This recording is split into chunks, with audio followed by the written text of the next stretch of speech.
Pero no, fascista no, ¿eh? Fascista no era un estado totalitario. No le hagas caso a lo que pone aquí en el título de este capítulo. O sea, los españoles nombraron a Franco como si fuera aquí un proceso democrático. O sea, tócate los huevos, chaval.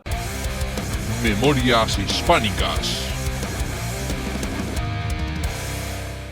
Sobre todo entre 1939 y 1945, el discurso político del régimen franquista promovía un culto férreo a la figura de Franco. Se exaltaba el militarismo, la unidad de España, la grandeza nacional, el catolicismo, la familia, el orden.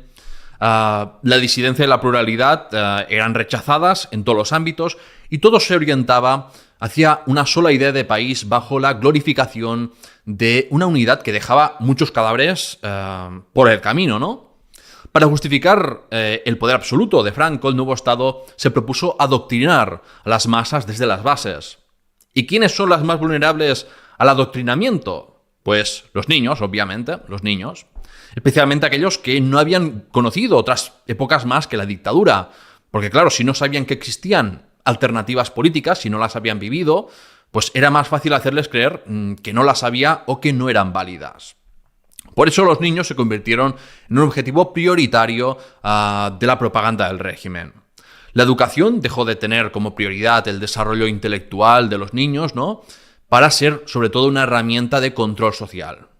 Y si hablamos de educación, pues no podemos ignorar los manuales escolares, que son pues una excelente fuente histórica para conocer cómo se transmitían, cómo se educaba en este periodo, ¿no? Estos manuales servían el propósito de transmitir la ideología de aquellos que estaban en el poder, de legitimar pues un sistema político y unas ideas como verdaderas y respetables.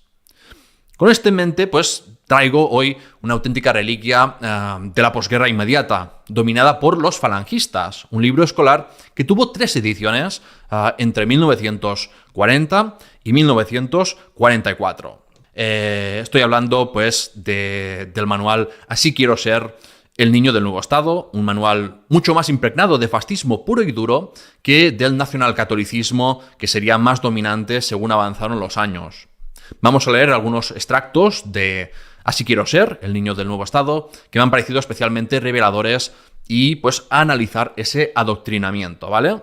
El preámbulo, la verdad es que ya, vamos, es que es toda una declaración de intenciones, ¿no? O sea, es sorprendentemente honesto. Dice, vamos a formar a los nuevos ciudadanos en las nuevas doctrinas del Estado, es decir, vamos a adoctrinar en la nueva ideología del Estado. Primer capítulo, la nación española. Dice, en tiempos antiguos fue España una provincia romana y a través de 8 siglos de lucha contra la morisma se constituyó como nación. Aquí tenemos, pues, según esta versión de los hechos, que España se forjó en la Reconquista, o sea, como nación nace con la Reconquista luchando contra los musulmanes. Pero me hace gracia porque según a qué nacionalista español preguntes, pues te va a decir que nace con Recaredo y la conversión de los visigodos al catolicismo, o te va a decir incluso que viene de más atrás, ¿no? Dice, la nación española cuenta con 24 millones de habitantes, por cuyas venas corre sangre latina, hablan el idioma castellano y profesan la religión católica, apostólica y romana. Para ser español tienes que ser católico, si no, no eres español, y por supuesto tienes que hablar castellano, o sea, no se admiten otras lenguas, solamente el castellano. Hoy la nación española es una porque no admite desgarraduras geográficas ni morales que destruyan su único cuerpo y su única alma, es decir, aquí se está humanizando España como si fuera una entidad. Es grande porque se ha impuesto al mundo por el sacrificio heroico de sus hijos, que han demostrado que la dignidad es superior a la vida. Ole tú. Y es libre porque se ha sacudido de la servidumbre de los pueblos extraños que quisieron arrebatarle las esencias de su personalidad histórica. Recordemos, es un libro de 1940, es decir, cuando España estaba en hambruna y dependía de los alimentos que le dejaba pasar Reino Unido y Estados Unidos, o sea que de libre nada. España en esa época no era para nada libre. Y aquí vemos pues un gran contraste entre la realidad y el mundo idílico que te venden aquí, ¿no? Segundo capítulo, la religión. La religión católica, apostólica, romana es la única verdadera y la que profesamos los españoles.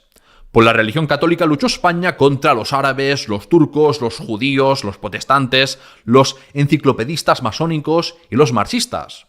El alma española es naturalmente católica. Siguiente capítulo es el Estado. Es necesario que en toda nación haya un orden, una disciplina, una ley, uno que mande y otros que obedezcan. Entonces la nación se convierte en Estado. El Estado español está organizado según niveles de jerarquía. A la cabeza y como jefe hay un caudillo, un conductor, al cual estamos obligados a obedecer. En un Estado moderno, bien organizado, el caudillo es siempre el ciudadano mejor, el más selecto, el superior e indiscutible.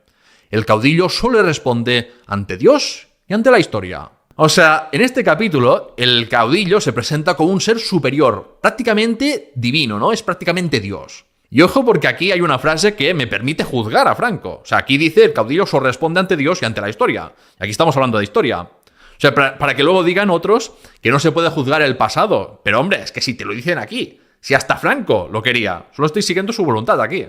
Les daba la luz del sol a la cara, no malinterpretemos. Sí, exacto. Dicen, ay, que no veo. Franco conducía un taxi, claro, todos están pidiendo el taxi, ¿no?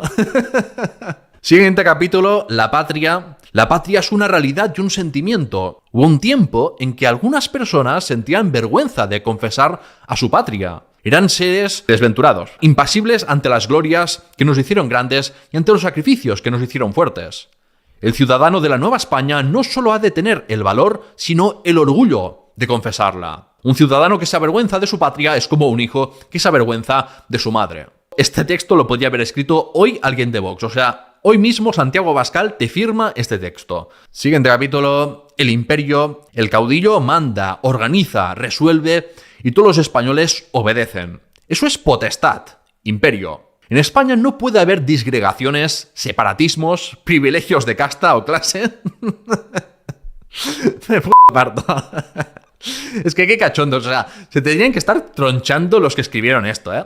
Que no hay privilegios de casta o clase en la España franquista. Tócate los huevos, chaval. Lo más opuesto al imperio es la anarquía. En la anarquía nadie manda sobre nadie. No existe autoridad, disciplina ni obediencia. No hay ley, orden ni justicia. Mentira. El fuerte se impone, el débil sucumbe. Un pueblo anárquico es un pueblo descompuesto. No se corresponde para nada con la realidad. O sea, precisamente en el franquismo el fuerte se imponía y el débil sucumbe. O sea, la clase, las élites capitalistas, las élites militares, todos ellos se impusieron sobre la voluntad mayoritaria del pueblo español, sobre los trabajadores. O sea, que eso es que el fuerte se imponga y el débil sucumbe. Anarquía no es eso. Y aquí, por cierto, en pequeñito, en cada capítulo, ponen en pequeñito pues unas frases que los niños tenían que apuntarse o repetirlas así en voz alta para recordarlas. O sea, eran frases estas para memorizar, para que se las empollaran y se les quedara aquí grabada en la cabecita. Y en este capítulo dice: yo quiero una España imperial, que me recuerde la de los reyes católicos, Fernando e Isabel. Me pregunto cómo se iban a acordar de los reyes católicos unos niños cuando, que yo sepa, no vivieron 500 años. O sea. Siguiente capítulo, el destino. El destino universal de España ha sido la salvación de todos los pueblos por la fe.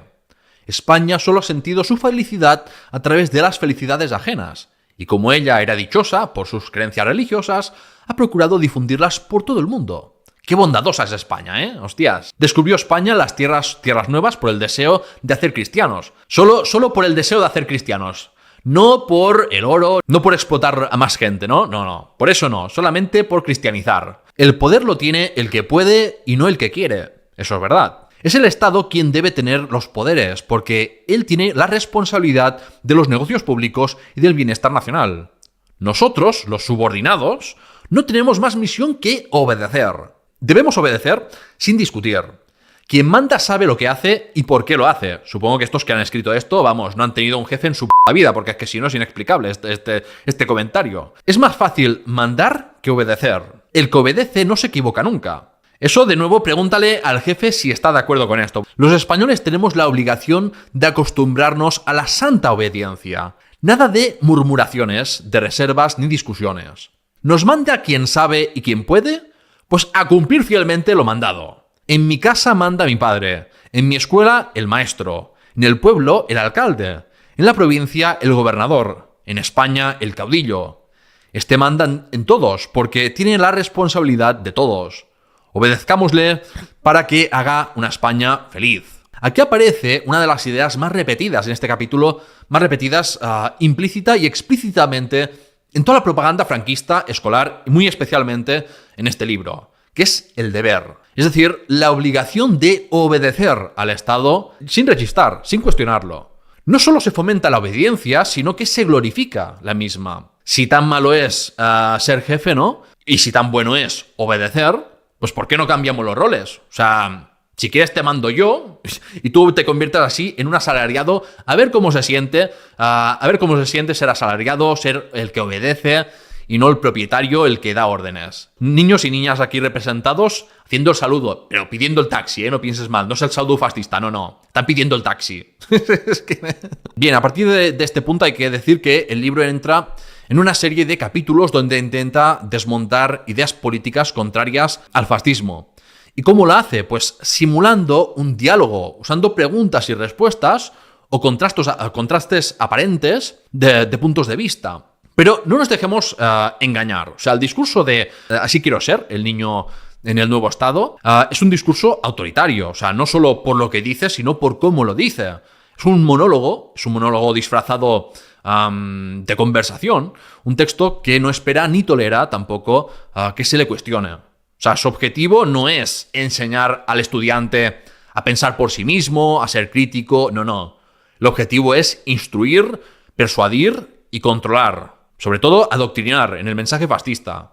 Un investigador ha estudiado precisamente este libro y contó 124 expresiones de obligación, 56 de deseo y 14 imperativos indirectos como obedezcámosle, confiemos o procuremos. Es decir, los niños están rodeados de mensajes que les están exigiendo aceptar un mundo lleno de deberes. Todos estos mensajes van reforzados por analogías simples y eslóganes para hacerlos más convincentes y que se queden en las memorias de los niños. Sobre todo se habla mucho de deberes y de derechos, pues poco o nada. Pero en fin, siguiendo con este capítulo, la tutela estatal, el Estado no es, pues, un tirano, como equivocadamente creyeron algunos en no lejanos tiempos. Es decir, aquí se está refiriendo de nuevo a los anarquistas, claramente. Cuando hay necesidad de que sea severo con los malos ciudadanos, tiene la obligación de serlo. Pero severidad no es tiranía. Siguiente capítulo. El Estado totalitario. ¿Pero cómo puede ser? ¿Pero cómo puede ser? Pero no, tú no pienses mal. Que la España franquista era una dictadura militar, autoritaria, nacionalcatólica. Pero no, fascista no, Fascista no era un Estado totalitario. No le hagas caso a lo que pone aquí en el título de este capítulo. Si a los ciudadanos de un Estado se los consiente que cada uno piense en política como quiera y obre según piense, en lugar de un pueblo organizado tendremos un caos social. O sea, la pluralidad, la diversidad, mala. Para ser buen ciudadano es preciso someterse a las normas que establece el Estado. Un Estado es totalitario cuando en él solo manda uno y cuando la voluntad de todos los ciudadanos es una, entregarse a su servicio. El ideal del Estado totalitario reside en que éste no tenga la necesidad de imponer su autoridad por la fuerza, sino en que todos los ciudadanos estén convencidos de que, entregándose a su servicio, contribuyen a la unidad y armonía nacionales. Ese es el ideal. Pero bueno, si no se puede, si se tiene que imponer por la fuerza con una guerra civil para matar a otros españoles, apoyándose en potencias extranjeras, asesinar y encarcelar a disidentes, pues se hace y tan contentos, O sea, este es el escenario ideal, pero si hay que hacer el trabajo sucio, se hace, no hay ningún problema. Y aquí te dice, para que quede claro a los apologistas del franquismo que dicen que no, dictadura militar, nacionalcatólica, autoritaria, pero no fascista, no. Dice, España es un Estado totalitario. Un solo jefe, un solo mando, una sola obediencia. Antes España, pues era un caos, una anarquía. Hoy es un Estado ordenado, disciplinado y ejemplar. Mi voluntad es pequeña, insignificante, pero unida a otra y a otros millones, como la mía, forman la voluntad de un pueblo que no quiere divisiones, ni grupitos, ni oligarquías. Quiere un Estado totalitario y fuerte. Aquí otra vez la imagen de Franco, glorioso. Dice, los demófilos son los amantes del pueblo. Los demócratas son los partidarios de que sea el pueblo quien gobierna. Se puede ser demófilo y no ser demócrata. Es decir, se puede amar al pueblo y no ser partidario de que estén en sus manos las altas jerarquías del mando de la nación. ¿Por qué? Porque no está preparado para desempeñarlas. Claro, son tontitos. Hay quien sabe montar un ministerio y no sabe montar un reloj. Y existen infinitas personas que saben montar un reloj y no sabrían montar un ministerio. Nunca se sabe una cosa sin haberla aprendido antes. El saber gobernar una nación es una cosa que solo conoce el que la ha estudiado y aprendido. Y yo ante esto me pregunto, ¿dónde hay una escuela para aprender a gobernar? Porque, vamos, yo no la conozco, a mí que me lo expliquen. ¿Qué hace superiores a esos jefes, a esos que ejercen roles de autoridad? Porque es que en realidad la mayoría son unos incompetentes, no sé en qué realidad viven, pero ¿quieres que me crea que Franco era lo mejor que había en España en los años 30? ¿De verdad quieres que me lo crea? No había nadie mejor que el timorato gallego de Paca la Culona. De verdad. No debemos ser demócratas, sino demófilos. Y por eso debe gobernar la nación quien más valga.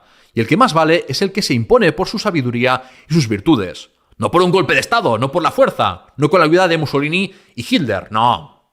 Por ser más sabio. Tócate los huevos. Para regir una nación están preparados muy pocos. Dirigir bien una familia no es fácil. Dirigir una fábrica o empresa es menos fácil todavía.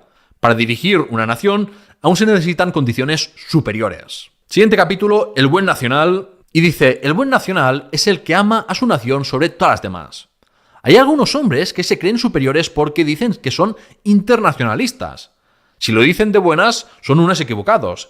Y si lo dicen de mala fe, pues son unos malvados antipatriotas. No acepto la neutralidad internacional, es decir, el amar a España lo mismo que a Noruega o a la China. Hasta un pajarillo quiere su propio nido mejor que al ajeno. De nuevo, con las analogías para que cale el mensaje. ¿Y yo he de ser menos? No. Primero España, después España y siempre España. Ole tú. Siguiente sección, el individuo. Dice, si yo para mí mismo soy todo, para el Estado español no soy más que su servidor. España no puede girar alrededor de mí. Soy yo quien debe moverse para honrar y dignificar a España con mi persona. El individuo solo lo es plenamente cuando quiere lo que quiere la comunidad representada por el Estado. Yo no puedo querer para mí algo que sea a costa de los demás. Eso es individualismo. El individualismo es absorbente, egoísta y disgregador. Todo lo contrario de lo que España necesita. La libertad. Dice, los que creen que el hombre es libre para hacer lo que se le antoje confunden la libertad con el desenfreno. Por si no cualquiera quita con su libertad la de los demás, no cree en la libertad ajena, sino en la suya propia. O sea, que no cree más que en lo que le conviene. Eso no es ser libre, eso es ser déspota. Esto es lo que llaman en psicología proyección. Porque aquí está describiendo exactamente cómo los facciosos, los fascistas, impusieron su voluntad pisoteando la libertad de los demás. Un ciudadano no es libre si no lo es la nación a la que pertenece. Esa libertad nacional es independencia, soberanía, potencia y grandeza. Queremos a España igual a las mayores potencias del mundo. Antes se hablaba mucho de derechos. Ahora debemos hablar de servicios, es decir, de obligaciones, de deberes. Aquí en este libro apenas se habla de derechos. Serviremos al Estado siendo obedientes, disciplinados, diligentes, educados y sobre todo patriotas. Este capítulo representa todo el libro, ¿no? Todo el libro va dirigido a las masas para que no haya disidencia. Se trata de lavar el cerebro a los niños para que obedezcan sin rechistar, ya sea a sus padres, a sus maestros, a los curas, a los jefes empresariales y sobre todo al Estado, al caudillo, ¿no? A la dictadura. Ese mensaje de sumisión, que no es ni mucho menos exclusivo del fascismo, también, por ejemplo, tiene mucha tradición en la Iglesia Católica, pues servía para justificar las jerarquías, pero sobre todo servía para que calase el mensaje falso de que todos los españoles deben obedecer, como si no vivieran bajo unas reglas distintas a aquellos enchufados en la dictadura franquista, en el régimen y las élites económicas. Fíjate en un recurso muy frecuente que utiliza este libro, que es el uso de la primera persona del plural. Ese nosotros, por ejemplo, aquí dice serviremos nosotros, los que escribimos y tú, los niños, ¿no? Serviremos al Estado siendo obedientes, ¿no? Ese nosotros busca crear una falsa sensación de comunidad, como si los autores del libro que servían a la dictadura y los niños lectores compartieran una misma realidad. Así los valores que difunden no parecen una imposición externa contra una parte de la población. Esta estrategia se repite en muchos manuales escolares franquistas, ¿vale? No es exclusivo de este. Por ejemplo, en uno de 1945, dirigido a niñas, se decía: disimulemos o disminuyamos nuestra presencia física en el trabajo. Seamos hormiguitas y hormiguitas graciosas y amables. Es decir, el mensaje es claro. Trabaja, obedece y no destaques. O sea, una mentalidad, la verdad es que muy japonesa. Siguiente capítulo, la igualdad. Dice: físicamente nadie es igual a otro. No hay dos caras iguales. Espiritualmente tampoco es nadie igual a otro. Cada uno tiene su carácter, su genio y temperamento. Desde el punto de vista social ocurre cosa semejante. El más competente manda, el que es llamado a obedecer, obedece. Aquí dicen el que es llamado a obedecer para no decir el tonto, el inferior, pero el mensaje es el mismo, o sea, porque te han dicho que el más competente y el superior es el que manda, ¿no? Dice: no hay más que una igualdad posible, la de todos los hombres ante la ley y ante el derecho a vivir. Obviamente esto es falsísimo, o sea, no se aplicaban las mismas leyes a Juan Marc, por ejemplo, que a un ciudadano normal, ¿no? Que no tuviera conexiones con la dictadura. Una sociedad que considerase a todos los hombres iguales no sería una sociedad, sino un rebaño. Acabamos de ver es que en varios capítulos hemos visto que quieren que todo el mundo, todos los que están leyendo esto, sean obedientes, que sean hormiguitas, que no destaquen y que obedezcan al Estado sin rechistar. Y aquí te están diciendo que si en una sociedad se busca la igualdad, pues no, es un rebaño, tócate los huevos. No, o sea, al contrario. El rebaño es el Estado totalitario fascista, eso sí que es un rebaño. Dice: la revolución constructiva consiste en convertir el desorden en orden, la injusticia en justicia y la arbitrariedad en derecho. En España estamos haciendo la revolución, una revolución nacional dirigida y sancionada por el Estado. Una revolución de arriba abajo, un cambio de las viejas instituciones inservibles por otras nuevas y eficaces. O sea, aquí están usando esta retórica falangista, nacional sindicalista, que es falsamente revolucionaria. Es simplemente apropiarse de conceptos, de palabras de la izquierda, que esto lo hace muchísimo la derecha, como por ejemplo apropiarse de palabras como libertad o incluso anarquismo, con estos falsos llamados anarcocapitalistas. O sea, se trata de apropiarse de símbolos y de conceptos de corrientes de izquierdas y hacerlas propias, cambiarles el significado. La disciplina. La disciplina requiere que los jefes manden bien y los subordinados obedezcan sin vacilación. En la España de hoy no hay que discutir, hay que obedecer. Y aquí, para que lo lean los niños, dice: yo prometo ser un niño disciplinado, ordenado y estudioso. Yo prometo someterme del todo, íntegramente a los mandatos de mi maestro, mis padres y las autoridades. Yo cumpliré las obligaciones que me impongan, y al cumplirlas me sentiré satisfecho de haber cumplido con mi deber de español. O sea, hasta te obligan a ser feliz. O sea, te obligan a querer ser feliz obedeciendo simplemente, obedeciendo todo lo que te digan. Madre mía, la anulación completa del individuo. En fin, siguiente capítulo, la hermandad. Antes había odios de clases, castas o partidos, porque los hombres no se daban cuenta de que la única ley divina escrita en todos los corazones es la del amor. Tócate los huevos que esto lo digan los que estaban aquí matando, vamos, a diestro y siniestro a otros españoles. En fin, es que hablan de amor estos, que manda huevos, de verdad. Los españoles llevamos la misma sangre y hablamos el mismo idioma, tenemos la misma religión y la misma historia y una sola cuna, la Madre España.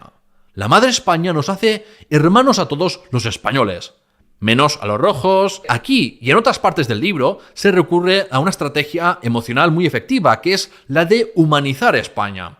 Es decir, aquí se habla de Madre España, España que sangra, hacer España feliz. Son imágenes que buscan generar lazos afectivos y un sentido de pertenencia a algo mayor que el individuo, para que así sea más bien visto como una responsabilidad anular la individualidad para solo ser pues una herramienta, para que solo seas una herramienta al servicio de la voluntad de otros. La propiedad. Hubo un señor que dicen que era un sabio y que escribió estas palabras: la propiedad es un robo. Hace referencia a Proudhon, anarquista francés que declaró esto en 1840.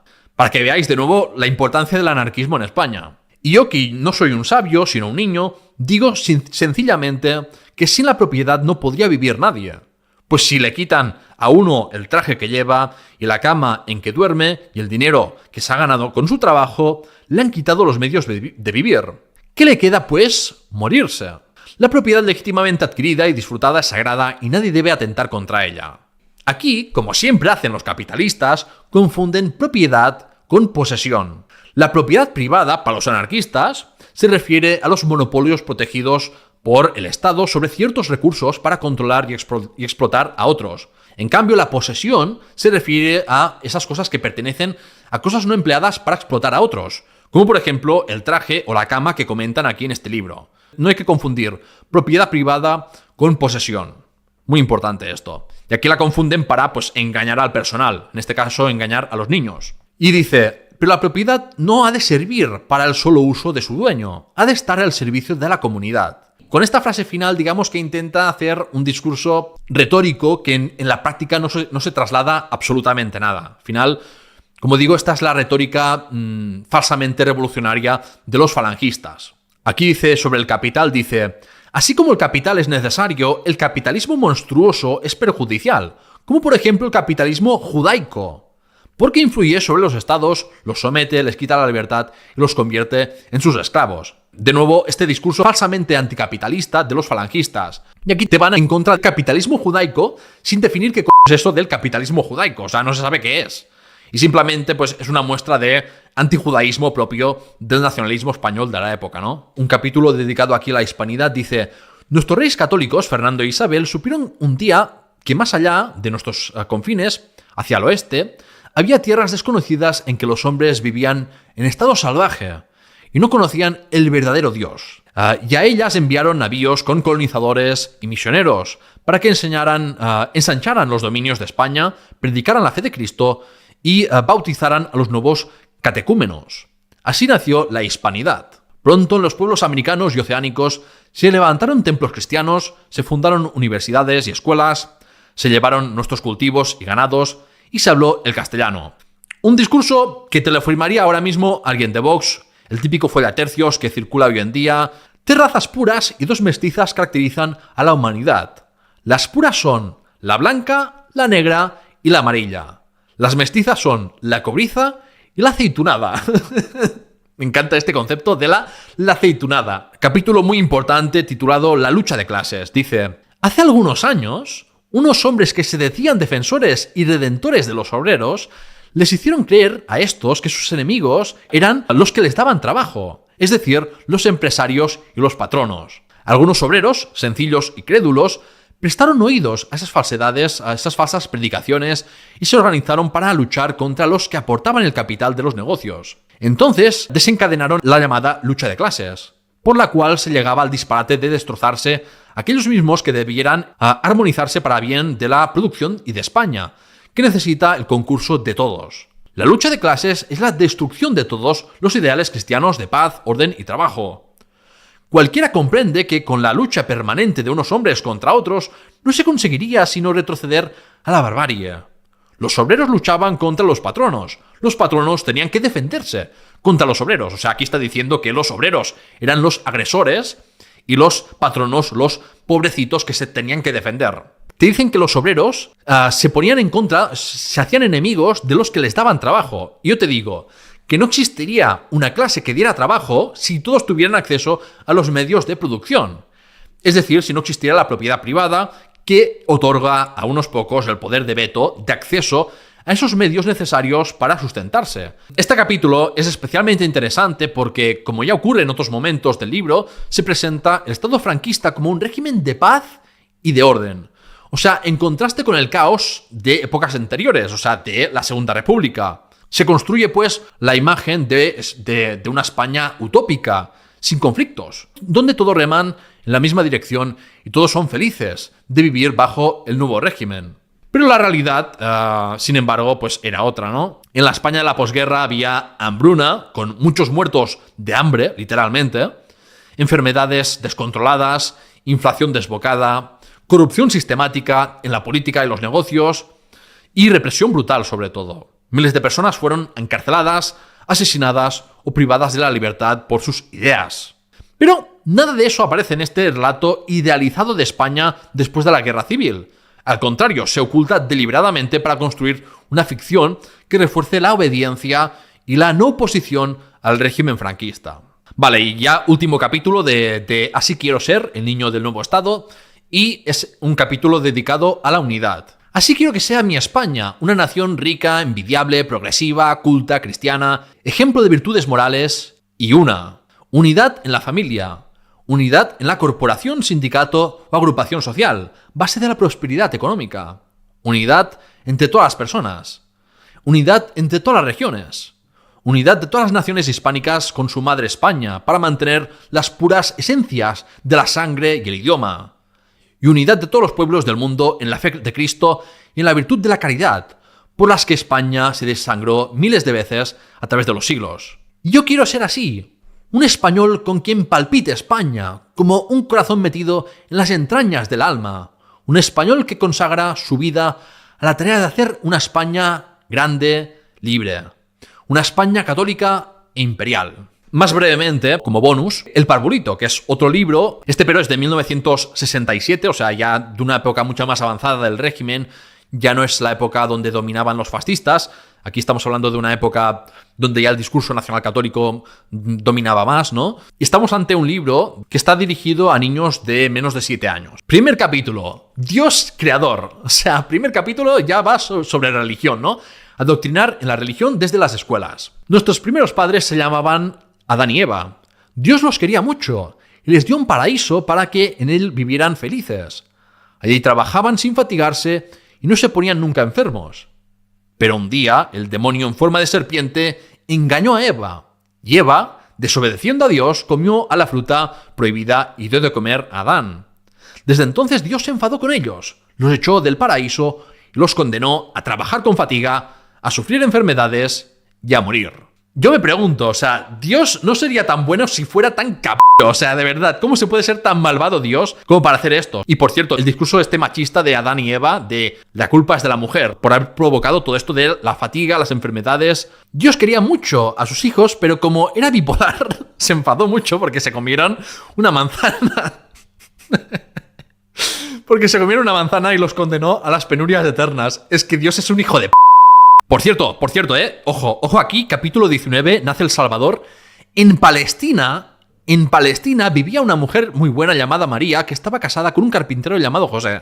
Remarco lo de Palestina para que luego estos boxemitas que van tanto a favor de Israel y que niegan la existencia de Palestina, pues mira, en el franquismo se reconocía a Palestina. No es por nada, pero ahí queda la cosa. Capítulo 33, España. Todos los que hemos nacido en España somos españoles. España es nuestra patria. O sea, esta frase matas a los de Vox. O sea, esta frase no la aprobaría Santiago Abascal. Los que nacen en España son españoles. O sea que los Mamadús, los Mohameds, los de América Latina que nacen aquí, también españoles, según esto. Esto Santiago Abascal no lo aprueba, ¿eh? No lo aprueba. Aquí, el último capítulo que quería ver era este. Capítulo 51, el alzamiento nacional. Hace varios años España estaba mal gobernada. Por cierto, en algunas ediciones de este mismo libro aparece esto como muy mal gobernada. Todos los días había tiros por las calles y se quemaban las iglesias. Para acabar con todo esto, el general Franco se sublevó con el ejército y después de 3 años de guerra logró vencer a los enemigos de nuestra patria. Los españoles nombraron a Franco jefe o caudillo y desde el año 1936 gobierna a España. O sea, los españoles nombraron a Franco como si fuera aquí un proceso democrático. O sea, tócate los huevos, chaval.